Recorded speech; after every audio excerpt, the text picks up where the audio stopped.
darlings. Happy Sunday. Oh, it's daylight savings time, isn't it? So we fall back 1 hour. Well, at least here on the West Coast. Those who obviously follow the daylight savings time thing. I don't think it's a law, is it? You know what? I gotta look into that. But how's your Sunday? How's your weekend? How's your everything?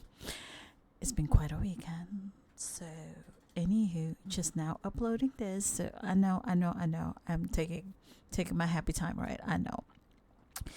But I wanted to just share with you my thoughts, my little commentary on Tim and Alex, who obviously you can see on the screen on Love is Blind Season 7's just completed or just concluded reunion. I mean, a lot of people said the reunion could have been an email. A lot of people said, the reunion could have been a lot less lengthy. Do I feel like the reunion had a lot of filler things, such as the past contestants? I do.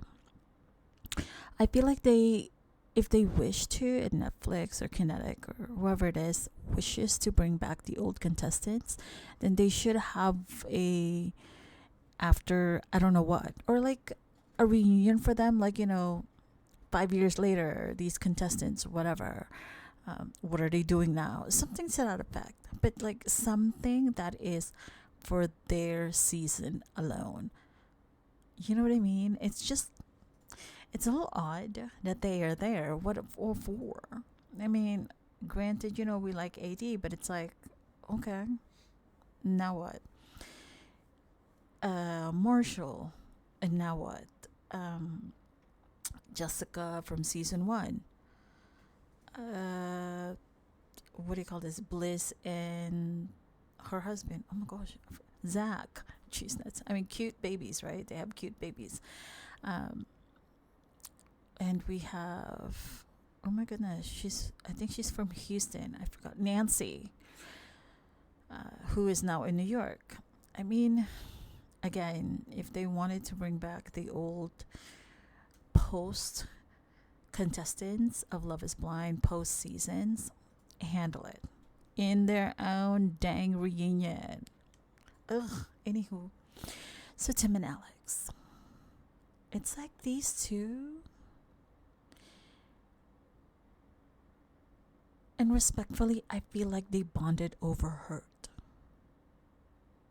Was that always going to be a positive in this instance? It looked to be the only thing that really bonded them was the hurt. Tim had opened in the pods extensively, and I mean extensively, about the hurt that he has from his sisters, all of his sisters no longer living, right? They had passed on. And extensively, I will say. Now, Ashley, for her part, she had shared with him that she too has hurt in her life, given that both of her parents, who are divorced now and have found new loves in their lives, both are now suffering from MS, multiple sclerosis. So she has that burden too. Because even though her dad has found a new wife who is very caring and very good to him, to her dad, her mom, Alex's mom, however, her current partner left her, the mom, after she was diagnosed with MS, and now she is the caregiver for herself. So these things obviously are weighing on Alex. So that's what I mean. They both have hurt or had hurt, and that's what bonded them. Unfortunately, these are things that were not exactly these subjects, but just the bond of hurt. To just kind of like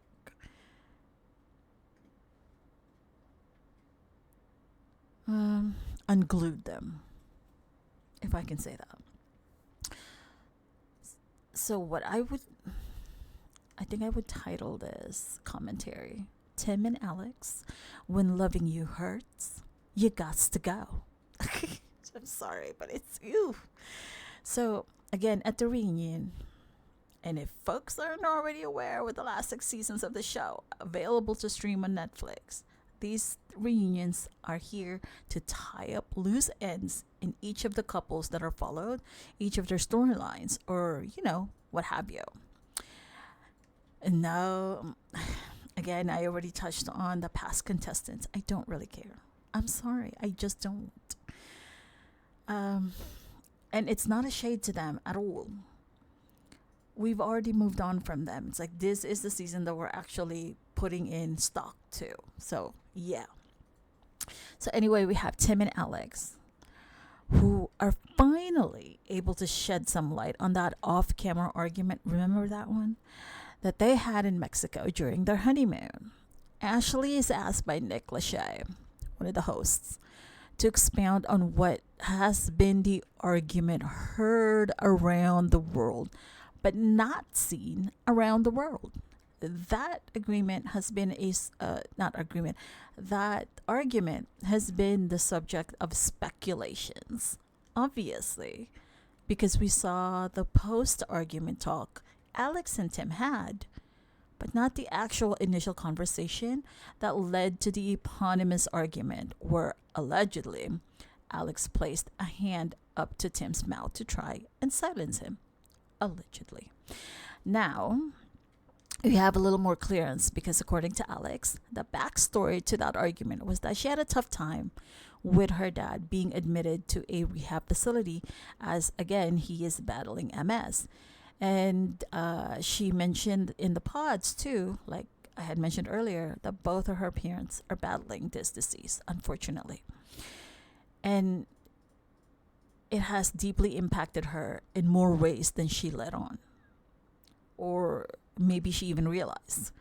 So, with that, the argument proceeded with her asking for space so she can collect her thoughts, and just breathe. And this was like, I think, the first time they had been out of the pods. They're just now getting back their telephones. So obviously she wants to touch base with her family, with her parents, how they've been doing, how they're coming along, their health, whatever have you. And obviously some news was shared with her, so it upset her. Not that she was upset at him, but the news that she heard from her family about, her parents' health had obviously impacted her and upset her. And she wanted just space to collect her thoughts and just breathe. However, now, Tim's version of events is a bit different, obviously. He said that he knew Alex was upset about her family situation, but that he wanted to comfort her and show her love. However, because Alex has told him that in that moment, all he wanted was space and to be alone with her thoughts, he then felt disrespected. Like he felt like she was pushing him away. That, all he wants is recognition that I'm doing something right. It is what I'm getting from what he said.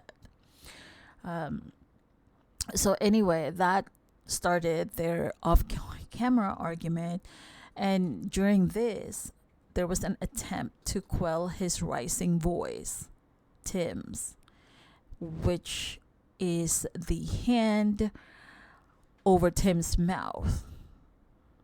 That story that we've heard. So for his side though, Tim agreed that action from Alex was not aggressive or threatening, but in the heat of the argument as well. Alex has had enough of Tim's constant wanting to be in her space when she clearly asked for some distance to calm the raging tempest in her head about her parents. So at that point, she called him a little B. You're acting like a little B. Oh, damn. Was that disrespectful? Perhaps. Perhaps. Was it called for in the moment? How she's telling it, it sounds like it was. How he's also giving his retort to it, it sounds like it was. Because Tim insists that he's only after showing love to Alex. And it's unfortunate because neither one knows how to show each other love in all of its layers. Like sometimes to love somebody is to give them their space. Sometimes to love somebody is to serve their family, like Tim did for Alex's. Sometimes to love somebody is to show your care by expressing yourself in a manner that is not whiny, that's not needy, or just having to raise your voice. And sometimes it's to accept that your new partner has had a full life before you entered theirs, and that their life continues with or without you in it, such as like Alex having multiple jobs she juggles. She has jobs at night, she has jobs during the day. I mean, that girl is gonna get tired. And that means she needs to find time to decompress and rest, honey. Like rest, like take a nap. And somehow that ended up being a catalyst that sends Tim overboard and off the damn cliff to where he loses himself to that angry black man trope, or damn near that. It's sad at this age Tim has not had therapy sessions. Or I imagine he hasn't had any. I mean, I'm not sure if he had or hadn't. But I can imagine him therapizing the damn therapist. Like, ooh, Tim. He cannot veer off his own imagined world. Like, everyone in it must remain inside the boundaries, or he goes off the rails. Sir, you're out of control. It really sounds like you have deeper issues that you were hoping would be bandaged by finding quote unquote love, or whatever you imagine that to be, on this show. Sir, therapy. Seriously. Sheesh. As for Alex, though, I have to have smoke for her too, because it's like, I understand that with Tim, before he even met up with Alex's dad, he already had his doubts. So at which point, when Alex was to meet Tim's parents, she was already on a downward spiral out the door as well. So when she met them with that one arm hug, I was like, girl. Given that he made all kinds of effort with your family, cooked them a lunch or dinner or whatever it was. I mean, he barbecued, he had sides, he did the, what do you call this? The plates that you guys used afterwards. He served your family. Girl, the least you can do was to put on a stronger smile and just set aside, or try to halt the downward spiral and try to give his family the same sort of attention that Tim, even though he already had doubts about where your relationship was going, Tim still exerted the effort to be respectful to yours. I'm just saying.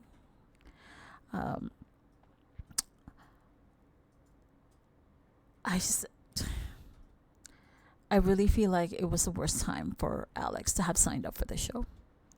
Like, she's not ready because she's obviously juggling so many storms in her life that she also forgets that other people may not be as accepting, especially other contestants on the show. Even if they swear up and down those Love is Blind pod hallways that they will move across the country for you. And Gareth. Anyway. Yeah.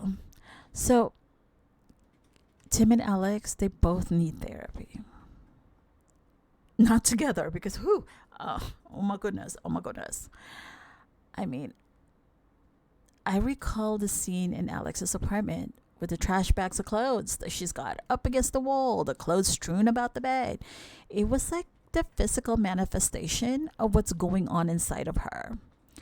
It is quite unfortunate that these two were unable to see the other's perspective in a lot of things, or maybe in everything. I mean, hopefully, upcoming contestants of the show, like, because they've already shot season 8, so never mind that. But, like, if there's going to be season 9 and 10, I hope, or like any other show, but also in real life, can take lessons from these two on how to navigate a relationship. But only if you're healed and a whole person. You have to be a wholly healed person. Otherwise, the hurt in your past or in your current, present, will continue to project outwards and set ablaze any budding relationship. I'm just saying. Anywho, darlings. Oh, guess what? Congratulations to us. We have 199 subscribers so far. So anyway, now that we are super close to our initial subscriber count dream of 200, I would like now to up the ante officially to hopefully get 365 subscribers total by the end of the year. I am super, super, super grateful to everybody who continues to subscribe, and the new subscribers, the older subscribers, and what have you. I'm so glad that you guys are finding my little tiny village, our little boutique village, YouTube village. And a year ago when I started this, I was like, why should I even start this? There's so many great YouTubers already who have seem to have mastered this YouTube space on how to make engaging YouTube videos. And obviously mine is as engaging as my voice and my snarky commentary. But I am so thankful and grateful to you all for subscribing, for accepting my snarky commentary. I'm so glad. Anywho, so yes, my goal is 365 subscribers by the end of this year.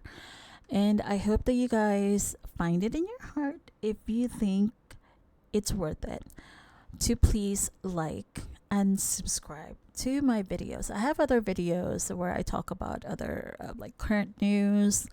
I also delve into World of Warcraft. For those of you who play World of Warcraft, I am not the best at all player. However, I do enjoy playing the game. So, darling dears, remember you are all kinds of fabulous, and remember to leave grace for others, but do not leave your brain. Okay? Don't be stupid. You can leave grace for others, do that, but don't overlook the red flags, honey. Please. And to always remember to journey in gratitude, my darling dears. I shall talk to you all in the next go round. Talk to you later. Leave now. Bye.